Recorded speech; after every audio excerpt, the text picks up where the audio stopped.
G'day, in this travel video I'll be taking you from London to Perth, Australia via Vienna for the Austrian Grand Prix. Tonya and I have a couple of nights here at the W in London, and it's a room unlike anything I've ever seen, primarily because of this bar. Now, I love it. And then you have this shower, which I think has a light. Over here's your toilet. And look at this, it's got a padded bit you can... Oh, this must be a wardrobe. Oh, that goes right across the door. That's bizarre. But I like the bar stool and the sink and the mirror. This is one of the first truly different hotel rooms I've stayed at for a long time, although the check-in procedure was incredibly long. But that aside, I think this is one of the best hotel rooms I have seen. Although I don't know what the purpose of this thing is. I spent a few days in this beautiful room here at the W Hotel in London, and now it's time to pack up and head off. But I can assure you it wasn't this messy. Oh, hang on a second. We are in a London cab on our way to the airport, and the traffic is heavy, and it's a warm day, and unfortunately the London cabs aren't used to hot weather, so there is no air conditioning, but there's always a lot of leg room. We may well have underestimated London traffic. We've been in the cab for over half an hour. We've spent £29 and gone 3.3 kilometres, and it says we're still over an hour away from the aeroport. We got in this cab at 12:03. It's now 1:46 and we're just going past the big Emirates plane.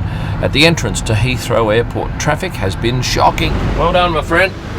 And to top it off for the poor cab driver, he's reversed into the cabbie behind him.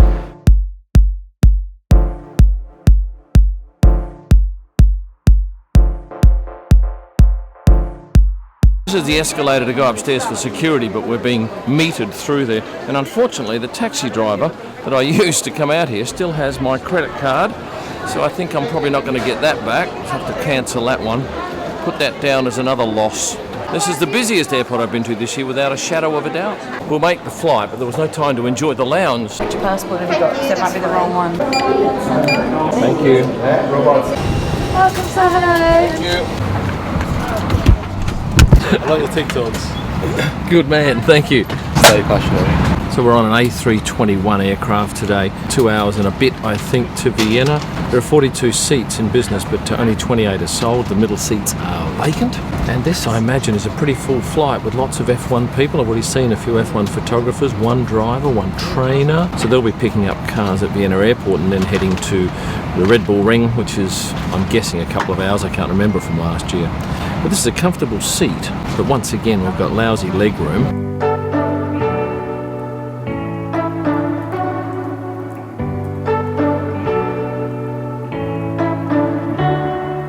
Now, we don't get lunch on this flight, we get high tea, which consisted of 3 small sandwiches, beef, chicken and cheese. The first 2 were sensational. This one is the cheese, which is not as good as the other 2, but it's still darn good. On some sort of rye bread, I think, with Branston pickle on top. And then we get a little cake, and the piece de resistance is a scone or a scone, if you're American or British, with some jam and cream. On the drinks front, I had a sparkling mineral water and a Nicolas Fuente champagne, which is very nice and extremely bubbly. And what does the bathroom on this plane look like? Well, this is it. There's some hand lotion and some soap, a bigger container of soap, but I couldn't help think that the sink looked a little bit aged. What I thought was a 2-hour plus flight was an hour and 50. Very comfortable with good food, and we've arrived a little bit late into Vienna to grab a car and drive to Spielberg or thereabouts. But have you noticed I don't have my lens strap over my shoulder? I've left my lens on the plane. Now I have to go back and get it. But I think maybe my colleague Mark Sutton has it. Here he is! I just realised it. Just saved you about 15 grand there, mate. No, you saved me about, yes, and a lot of hassle. Oh, you're a scholar and a gentleman, my friend. Have a look at my luggage trolleys. I've got 2 because I can't separate them. I haven't got any coins, so I've got a luggage train. And then it was off to the 6th rent-a-car office to stand in line for 30 minutes to pick up our blue car and head to the Red Bull Ring.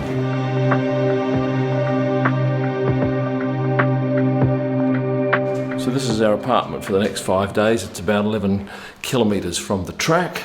It's nice and open. No air conditioning though, unfortunately, but hopefully the nights aren't too hot. Great kitchen. It's a big apartment. It's nice and clean. The host has left us some breakfast stuff here, and I imagine there's a bit of stuff in the fridge. Oh, yes. And what does an apartment like this go for? Way too much money because we booked it quite late. I've just spent 5 lovely nights in the Styrian Alps photographing the Austrian Grand Prix. You can go and have a look at my video, which deals with the amazing fiery end to colour Seitz's Grand Prix. At the moment, I'm on the freeway heading to the Vienna airport with my driver. Thank you, driver. And we are heading back to Australia, so I want you to join me on this section of the trip. The thing is, Tonya's going Emirates, I'm going Qatar. This fuel station's about 10 k's from the airport, filled up here, 2.4 euros per litre. We're here at Vienna Airport, car rental return car park. And this is our Opel Corsa, which we had for 5 days. Would I get another one? Nah. Terrible. There's a bit of a queue here for check-in to Qatar business. Tonya's over here at Emirates Premium check-in. There are fewer people there, but there's a lot of people waiting for the economy check-in for both Qatar and Emirates. You got the queue seat. But okay, we're good. That's security done, and they wanted to look at my cameras twice.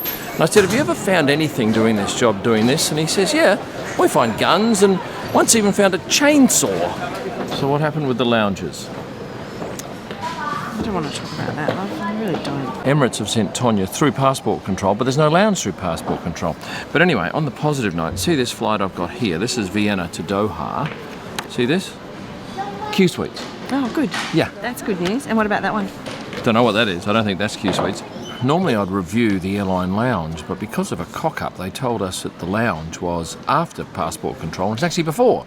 So we're both stuck in here after passport control with no lounge. But I'm at Henry, the Art of Living, so let's have a look around here. They've got quite a good selection of food here. There's a hot bain-marie section, there's some cold salads, there's rolls, sandwiches, Ben & Jerry's ice creams. There's a bar and some sweet treats. So I'm trying the lemon meringue tart, which was €3.90. It was very good. And the sandwich I had was excellent. The sandwich was $5.95, and this sparkling mineral water was $3.20. So they're airport prices, but they're not savagely gouging you. Quite frankly, it's probably what you get at an airport lounge that's of reasonable quality. And then it was time to say goodbye to Tonya as she headed off on her Emirates flight to Perth via Dubai.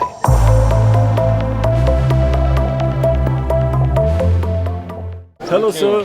They are not business. Please go forward, sir. Right. This is your second. Thank you very much. Thank you. Do you need the passport? No, just the boarding passport. Thank Thank you very much. We're boarding on time, that's a good sign. Not sure what cabin we've got. I hope it's not a 222 in business. And I'm pretty sure mask wearing on board is mandatory. But the good news is there was no paperwork at all required for getting into Australia. That's all been dropped. Hello. Hello, good afternoon. Hello, welcome on board, sir. Lovely to be here. Got Lucky Aircraft wise, this is a 787 with 22 business class seats and 232 in economy. It's a big business class seat. I've flown this a couple of times before. It's really comfortable, and if you can get row 1, it's got much bigger leg room, but still, we're not complaining by any stretch. It's only a 5-hour flight. It's dine on demand. The seat is fantastic, lots of controls. There's a light back here, water over here, a safety kit which will have a mask and other stuff in there. This will be socks. There's storage space left and right of the seat, and it folds down into a lie flat bed. They haven't scrimped on the champagne either. It's Charles Heidsieck for a classic Brut Reserve, or if you like a rosé, there's a Taittinger. Just had a look at the menu, and we have butter poached lobster. There's also lamb shank and a vegetarian dish, and for appetizers we have tapas and pan-seared tuna. Oh, and dessert, yes, raspberry tartlet and passion fruit mousse. I'll be trying the lobster because I come from a lobster fishing town in Western Australia. I've never seen this before. 4 very wealthy Arab women have just got on the plane from the right-hand front door. It's not even a boarding entrance. I don't even know how they got up there.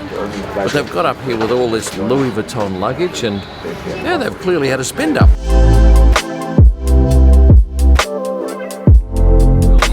I guess this is an early dinner, but I started off with the pan-seared tuna, which was light and healthy.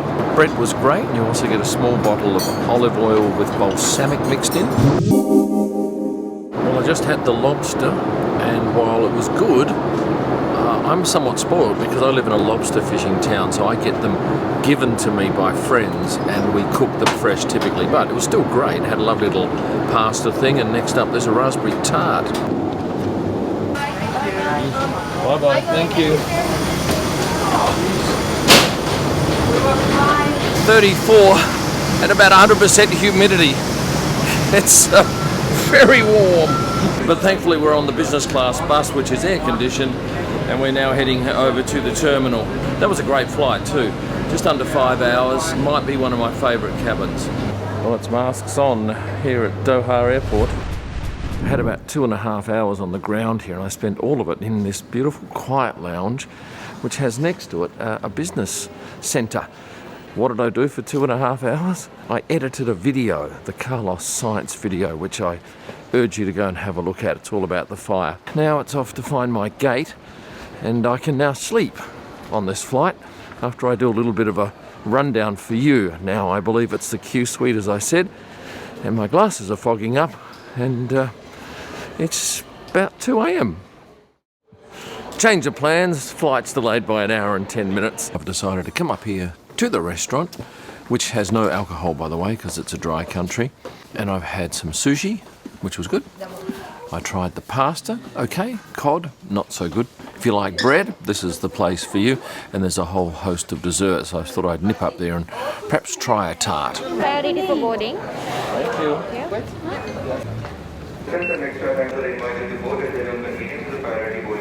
Not sure what's going on here, but we've been standing in this air bridge for about 12 minutes now with no movement. 17 minutes now, 24 minutes in now. We have to spray the cabin. 33 minutes on, and we are now entering the aircraft. Welcome on board, sir. Hello to you. Thank you so much, Mr. Illman. Straight onto the side. Sorry for the delay again. Hello, welcome on board, sir. We're finally on board in this beautiful Q Suite cabin. Great product, and you might have seen my video a couple of flights ago where I actually went on it for the first time, so I won't go into great detail, but it's really luxurious. It's better than a lot of airlines' first class cabins. And like my last flight, I've got a rear facing seat, so when we take off I'll be looking downhill as the aircraft climbs. So I have a lemon mint drink coming, and I really love this particular men's fragrance. I got one on the last flight I was on. It's by Diptyque, called 34. Having settled into Suite 3A, and given it was 3:30 a.m, it was straight to sleep.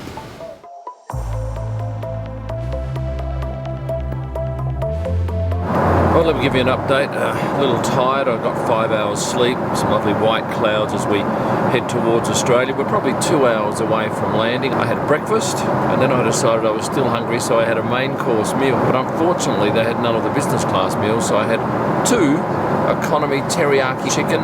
Fantastic. And I'm finishing things off with these 2 treats.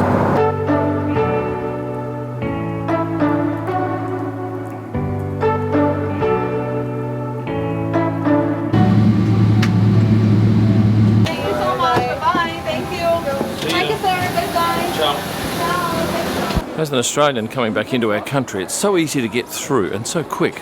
It's simply up to the e-passport machines, answer a couple of questions, head downstairs to pick your luggage up and go through customs.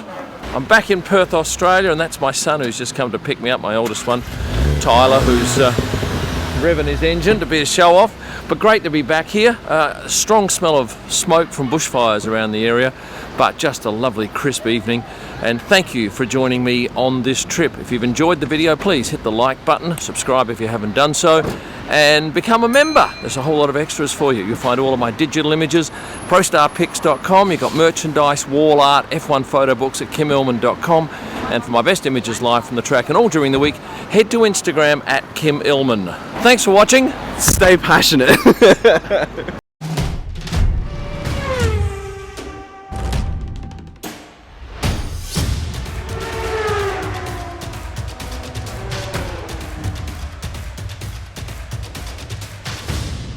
Thanks for watching, and oh, you